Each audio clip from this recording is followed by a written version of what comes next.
Speaker এসে ঘিরে ফেলল। আরজু ভাইকে ধরে পুলিশ ঠেলা মানে চলছে। আরজু ভাইয়ের পায়ে খুব সমস্যা ছিল, বিধায় ব্যথা পাচ্ছে। আরজু ভাই বলছে আমি ছিলাম আর ফটিক ছিলাম ওই সময়। তোরা আমাকে আসতে ঠেলা মার, আমার পায়ে লাগছে না, তোমার পায়ে লাগছে না। কিন্তু ওই সময় পুলিশ চলছে, আমরা তো পাশ থেকে পালাইছি আর কি। এক কথায় যে দুর্যোগ মুহূর্তে এম এ শামীম আরজু বলতে গেলে কুষ্টিয়ার বিএনপির পুনর্জীবনদাতা। কিন্তু আমাদের একটাই কষ্ট লাগে, কুষ্টিয়ার বিএনপি নেতৃবৃন্দ এদের ছিল কোথায়? এরা তো দল করছে সেদিন। এরা এম এ শামীম আরজুর অবস্থানটা কি বুঝবে? এম এ শামীম আরজু ছাত্র দলের প্রতিষ্ঠাতা সভাপতি ছিলেন।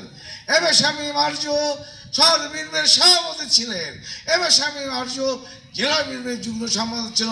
এম এ শামীম আরজু যখন বিএনপির ক্যান্ডিডেট ছিলেন, তার অর্থনীতি দুর্বলতার কারণে সভাপতি করে। এম এ শামীম আরজু যখন রাজনীতি করে, সভাপতি রাজনীতিতে তখন বিএনপি আসে নাই। এর অতীত জানতে হবে আমরা। আর এখন আর যা আছে তার তো কথাই নাই, আপনারা সবই জানেন। আমি আশা করব যে ব্যক্তি বিএনপিকে সুসংগঠিত করে বিএনপি করতে পারে বলে আমরা আজ বুক খোলায় বলতে পারি, সেই ব্যক্তি স্মৃতিচারণটা আমার মনে হয় তার ঘরে ঘরে পড়া উচিত। এম এ শামীম আরজুর অনুসরণে অনেক আমাদের বন্ধু বান্ধব বলছিলাম,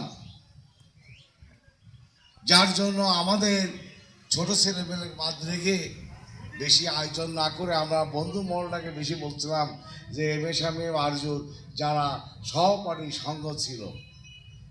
কিন্তু এখন রাজনীতি যারা করে এরা চামচামো করে বেশি। তো আমরা কারো চামচামো পছন্দ করি না ভাই।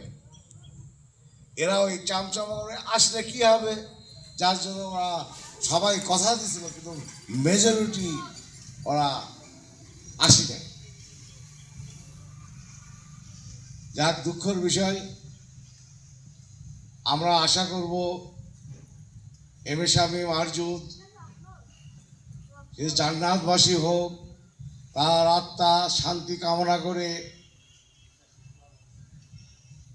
কামনা করছি। সেই সাথে কুষ্টিয়া জেলা শাসকের পক্ষ থেকে বলছি, এম এ শামীম আরজুকে ষড়যন্ত্রমূলক এই জেলখানাতে যেভাবে তাকে হত্যা করা হয়েছে, তার সুষ্ঠু বিচারের দাবি রেখে আমি আমার বক্তব্য শেষ করছি। খোদা হাফেজ। বাংলাদেশ জিন্দাবাদ।